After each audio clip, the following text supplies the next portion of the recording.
My child, hear me now, not as a whisper from far away, but as a firm hand at the small of your back and a clarion voice that will not be ignored. I am Michael. I stand where light meets shadow, where courage must rise when fear would swallow you whole. This is not a gentle reminder. This is a final alert. The hourglass has tipped, and I come to pull you back from the edge where your name might be lost to silence. Do not read me like a headline you skim and forget. Let these words sink into the root of you. They are not judgment, they are rescue. They are not condemnation. They are a summons to remember who you are beneath the grime and the shame, beneath the small, steady betrayals you commit against your own softness. You have been walking with a hand that let go when your grip was needed most.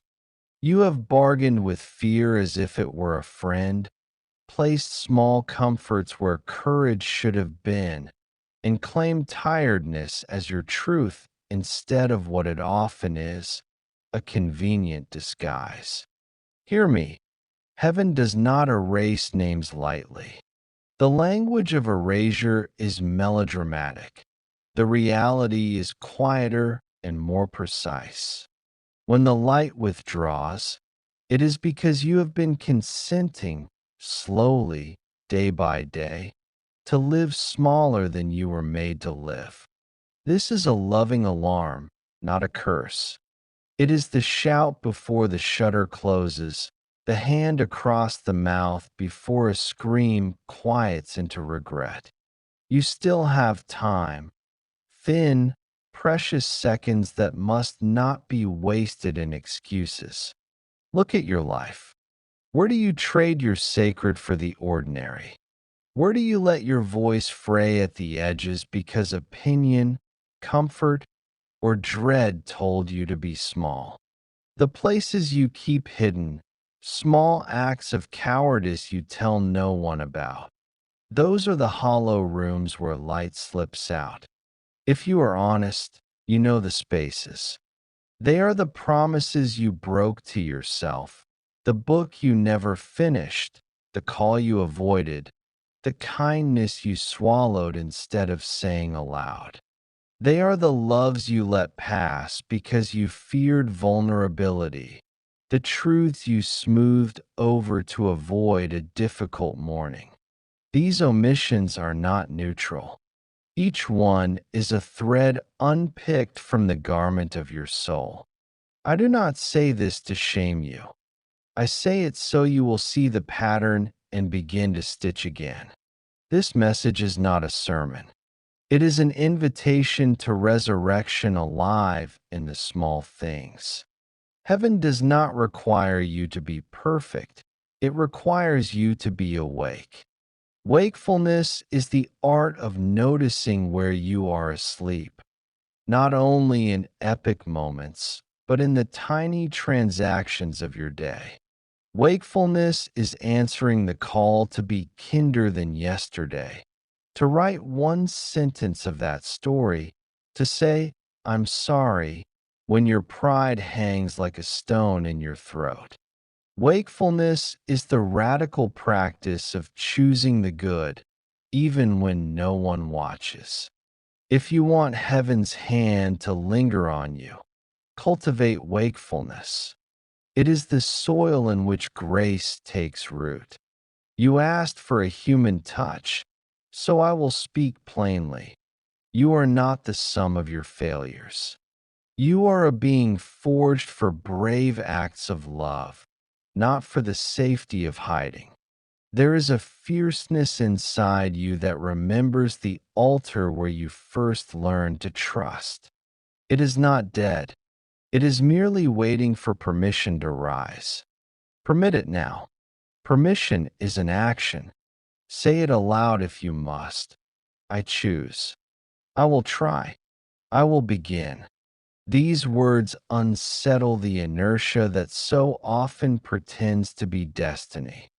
Speak them like a soldier unsheathing a sword. Do not wait for a sign that will make the choice easy. Choose, and the sign will follow. I know the particular contours of your pain. I stand before the places you think no one sees. Shame loves secrecy because secrecy keeps it alive. Shame grows in the dark like mold. Call it out. Name it. Bring it to the light. When you speak the shame aloud, honestly, without theater, you rob it of its power. You will be surprised at how many hands reach toward you when you do. People are not as absent as your fear tells you. There are angels in human form, friends, strangers, a book, a song, sent to meet you if you will move toward them. Take one step. The first step changes the geometry of the path. There will be resistance. The world has trained you in compromise. Your enemies are comfortable habits disguised as safety. When you try to rise, you will feel the tug of ancient patterns. You will be tempted to measure yourself by the standards of those who would shrink you. Refuse this. Remember that your measure is not what others imagine, but what you are willing to become under pressure. Pressure refines. It does not define you unless you let it. When the voice that tells you to fold arrives, answer with the stronger voice inside. I will not fold. I will stand. Do not mistake urgency for panic. The tone of these words is urgent because time is finite and because the soul is precious. Panic makes you scatter your strength. Urgency gathers it. Focus. What is one thing you can do today that aligns with the truth of who you are? Make that your only aim until it is done. Do not attempt to renovate your whole life in a day. Reclaim one room and then another. Small victories compound. Celebrate them. Gratitude for a single reclaimed moment summons more moments to be reclaimed. If you are asking, what if I have already failed too much? Listen, failure is not the end but a tutor. It will give you its hardest lessons if you let it. Learn with honesty. Redeem with action. When you fall, do not spend days rehearsing the fall. Stand, gather what you can, and move forward. The history of your life is not a single mistake. It is the narrative you choose now. Choose courage over comfort. Choose truth over convenience. Choose laughter over bitterness. Choose forgiveness, including forgiving yourself. Forgiveness is a liberation that begins within. When you forgive yourself, the world will be more ready to forgive you too. There are practical doors you must open. Begin a new routine that honors your spirit. Rise a little earlier. Drink water as if it were a sacrament. Write one honest line in your book or letter. Call the person you have avoided. Let prayer be less about recitation and more about realignment. An honest exchange where you speak and then listen. Be still long enough to hear the faint directions that reach you in quiet. When I tell you to stand, I do not always mean with knives drawn. Sometimes I mean stand with an open hand and unarmored heart. You are invited to be brave in relationship. Courage in love is not always dramatic. It is the willingness to say what needs to be said, to set boundaries where needed, to extend mercy without dissolving yourself. Love that requires you to give up your soul in order to keep it is not love. The people whose well-being depends on you sacrificing your integrity are not your keepers. Protect your center. Hold your tenderness without making it a vulnerability to be exploited. The strong heart is kind and wise at the same time. I will speak plainly about fear because you asked for human touch. Fear is a teacher if you do not kneel to it. There are fears that protect. Avoid the cliff, and fears that imprison. Avoid the conversation that will free you. Learn to tell them apart. When you feel the tightening in your chest that says, don't, ask, what would happen if I did? Let curiosity be a blade that cuts the cords fear ties to your feet. Test the voice that tells you to hide. Most often, it is smaller than the voice that calls you forward. There are spiritual practices that will support your transformation. Rituals are not magic tricks, they are reminders. Light a candle not because flames change the universe, but because they help you remember the truth you often forget. You are not alone, and your intention matters. Find a symbol that returns you to courage, a phrase, a rosary bead, a photograph, and use it as a prompt to act. When you place your hand upon that object, let it be a contract with yourself. Contracts with yourself must be honored. Keep them like sacred things. You will meet critics along the way. You will meet the echo of those critics within yourself. Let criticism be a sieve. Sift through it for what is useful and discard the rest. Not every critic is an enemy, and not every compliment is a map. Learn to discern. Inner discernment is like tuning an instrument. Spend time listening, and do not let every discordant note unsettle you into quitting. If someone's words are meant to wound rather than build, remove them from your audience. Protect your energy fiercely. You are permitted to step away from people and situations that demand more of your soul than they return in truth. This is a call to justice, starting with the justice you owe yourself. You have perhaps allowed unkindness to define your internal narrative. I am not enough. I don't deserve. I am too broken. These are not facts. They are worn out clothes. Change them. Dress yourself in truth. I am worthy of effort. I am capable of repair. I am created for goodness. Say these truths until they become less foreign than your doubt. Truth, repeated, becomes muscle memory. When despair tries to tell you that change is impossible, remember the countless stories of small, patient persistence that shifted destinies. Lives are seldom overturned by single dramatic acts. They are altered by steady ones joined over time. The person who writes a sentence each day will eventually finish a book. The person who gives a small kindness each week becomes the reason someone survives. The person who refuses one lie becomes a witness for truth. Your life is the accumulation of moments. Choose them. I ask you to be brave enough to ask for help. Help is not weakness, it is intelligence. The bravest people I have known are those who have recognized their limits and invited others into them. If you need a friend, say so. If you need professional care, seek it. If you need a prayer, ask. There are hands waiting to hold you, hands human and hands unseen. Reach. Reach not from desperation, but from the disciplined faith that you are meant to be accompanied. You will be tempted to wait for permission from the world to become who you know you might be.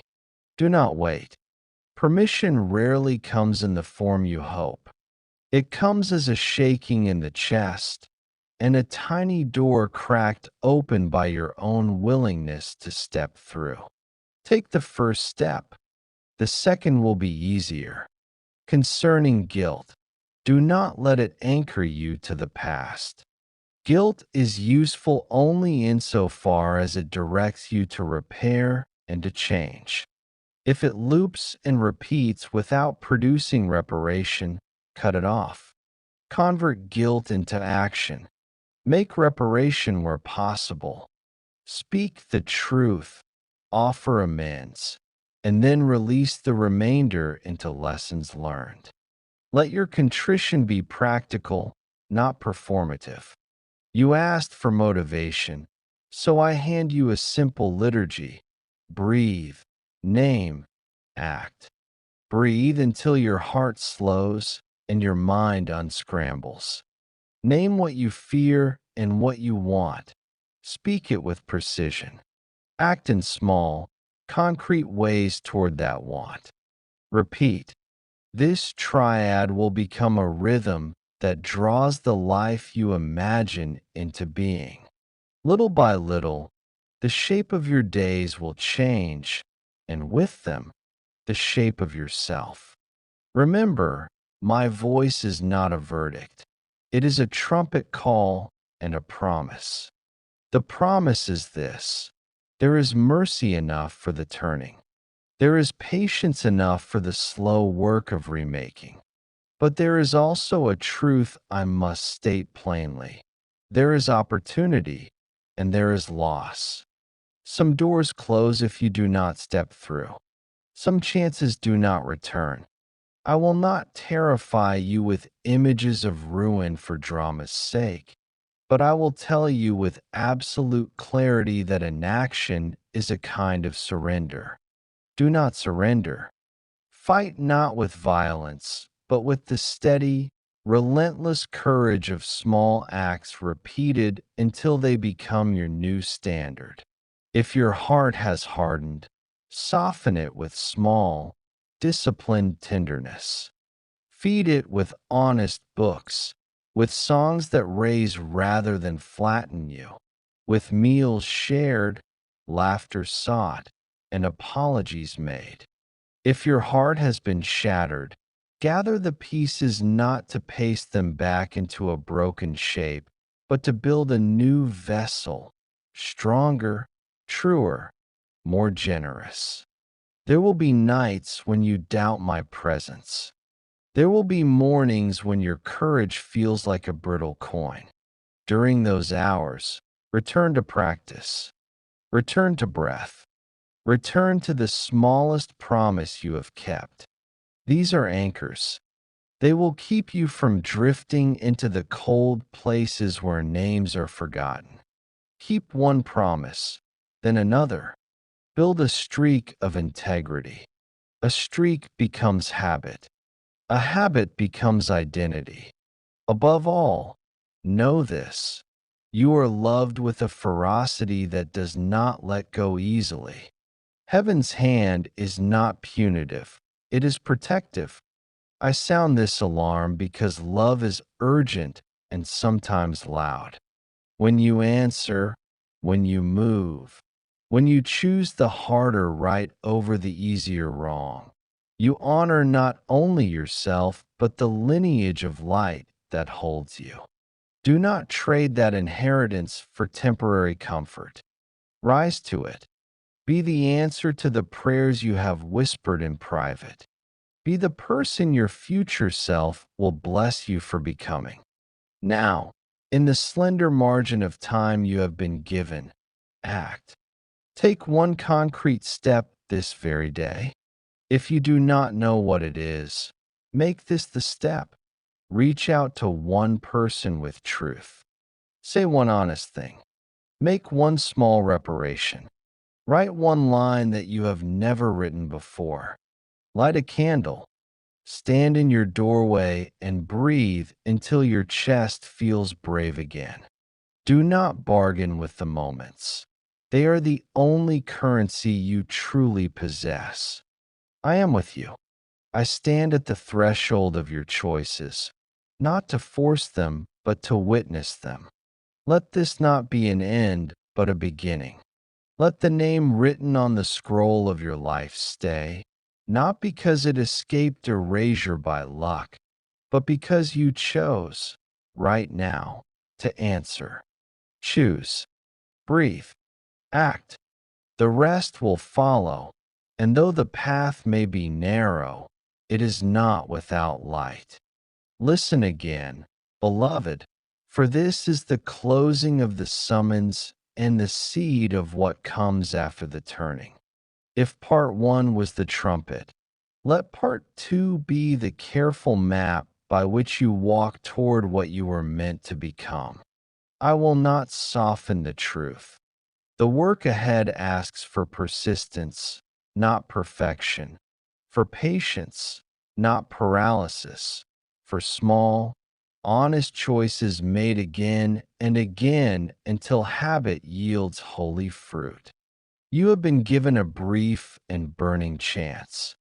Use it with integrity.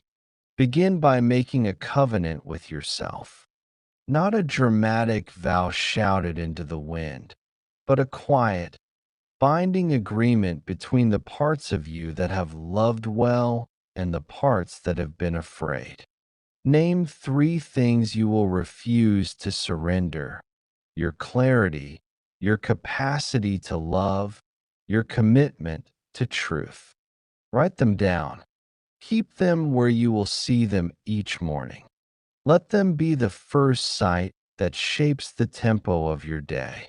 Rituals anchor the soul. Let this simple covenant be one of yours. Do not underestimate the power of the ordinary. The extraordinary life is usually composed of ordinary days arranged with intention. Feed your body so your spirit can speak. Sleep when your body asks. Walk outside and let the sun read your bones again. Speak the names of those you love. Say, I'm sorry, where it belongs, and thank you without waiting for a grand cause. These acts are the mortar of a rebuilt life. They add up more cleanly than flashes of penitent drama. Small constancies become the scaffolding that holds a rebuilt self. Find your brave companions and keep them. You need witnesses, people who will hold you accountable, celebrate your small victories, and provide steady perspective when doubt swells like a tide. Choose people who reflect courage back to you, not those who applaud only your safety. Let your inner circle include those who can say hard things tenderly and those who will sit with your sorrow without trying to fix it immediately. Human hands are often the way heaven steadies you. Practice deliberate solitude as a discipline, not as an escape. Solitude is the anvil upon which character is formed. It is the space where you can hear the faint notes of truth that are crowded out in the bustle of survival. Use solitude to inventory your life. Ask where energy leaks and where it flows. Ask which of your daily actions align with the small truths you named in your covenant. Then, make the necessary eliminations. Removing a toxic habit or a draining relationship is not cruelty. It is an act of stewardship. Learn to steward your time as if it were a sacred resource, because it is. You cannot reclaim yesterday, but you can redeem tomorrow by how you spend today. Guard your mornings. Begin with a short practice that centers you. 3 breaths that lengthen into a prayer, a sentence in your notebook, a walk around the block. These small acts set the tone. When your morning is protected, your choices that follow are not reflexive. They are deliberate. Let mercy be a constant companion. Mercy for others, yes, but especially mercy for yourself. You will falter. You will misstep. When you do not shrink into a story that makes you small. Speak to yourself as a tender friend would, with directness and with kindness. Ask what the misstep is teaching you. Make amends if necessary, and then return to the work. Build this pattern until self-compassion becomes as habitual as your criticism once was. Be audacious in the service you offer. Service is not a tax. It is a conduit through which meaning flows back into you. Ask, somewhere in your week, whose loneliness can I lighten? What burden can I carry? Do not wait for permission to be useful. Serve in small, manageable ways. Bring a neighbor a meal.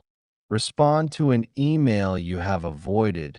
Volunteer your time in a cause that presses at your compassion. These small acts redraw the map of your life toward usefulness and away from the hollow ache of self-absorption. Honesty is the compass that will keep you oriented.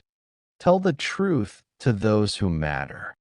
Speak plainly when necessary. You do not need to be cruel in your candor, but you do need to be clear. Clarity brings relief. It dissolves the fog that allows fear and misunderstanding to thrive. If you owe someone an apology, offer it without delay. If there is a boundary to set it with firmness and care.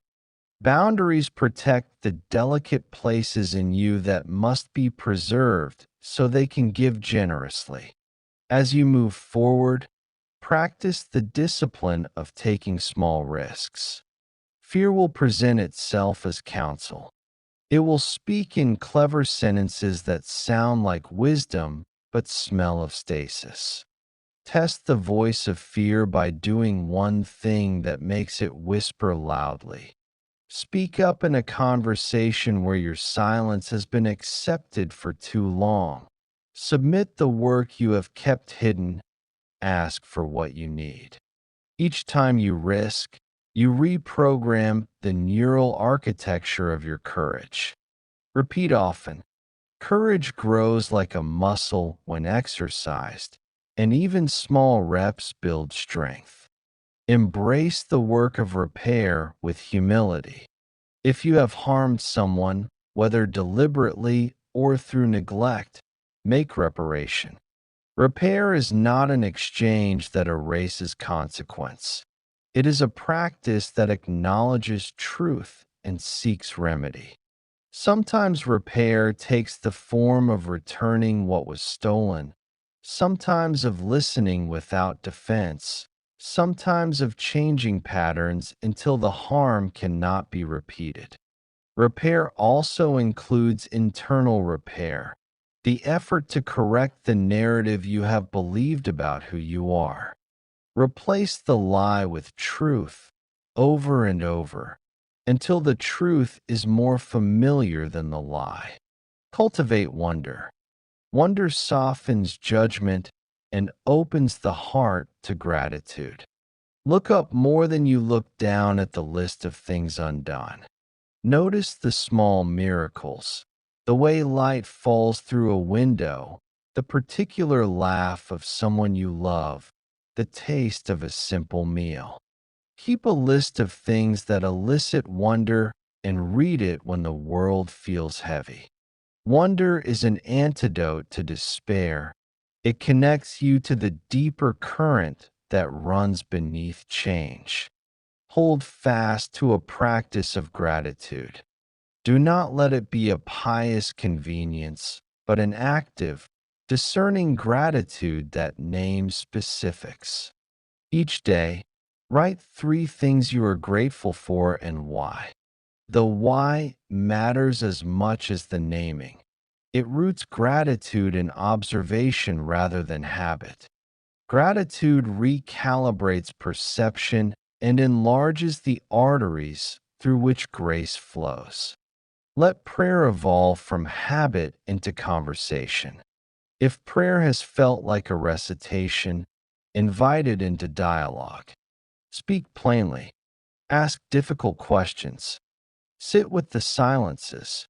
Expect not always to be answered with fireworks, but often with a steadying presence that rearranges your heart. Prayer does not always change circumstances.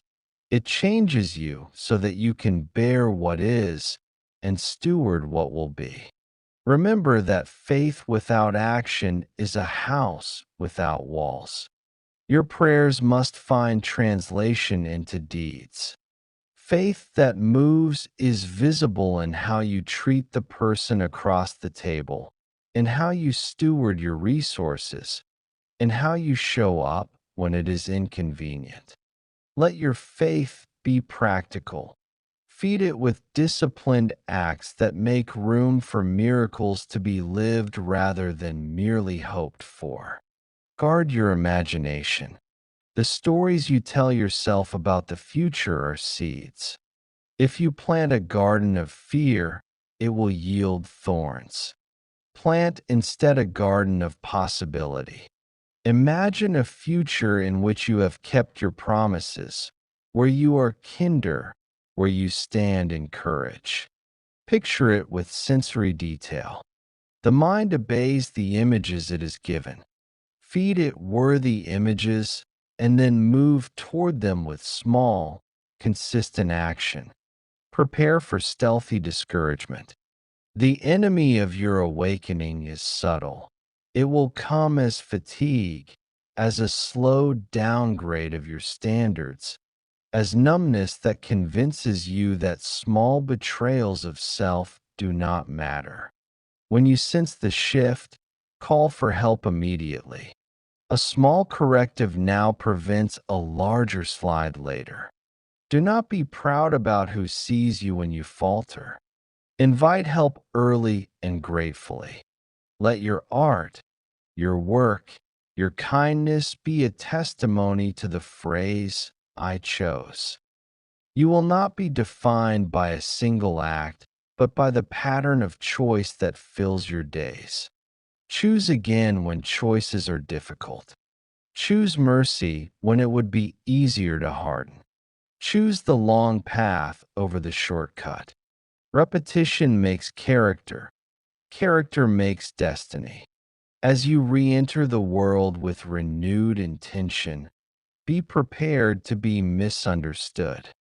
Not everyone will see the change as you do, and some may feel threatened by it.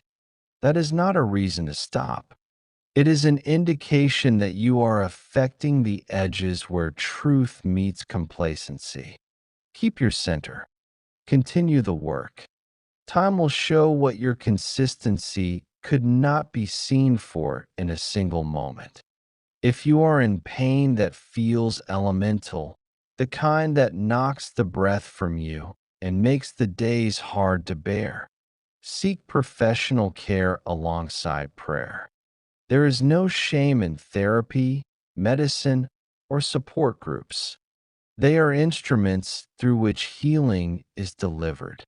Strength is not the ability to bear all alone, but the wisdom to assemble the help you need. Know this unshakable thing.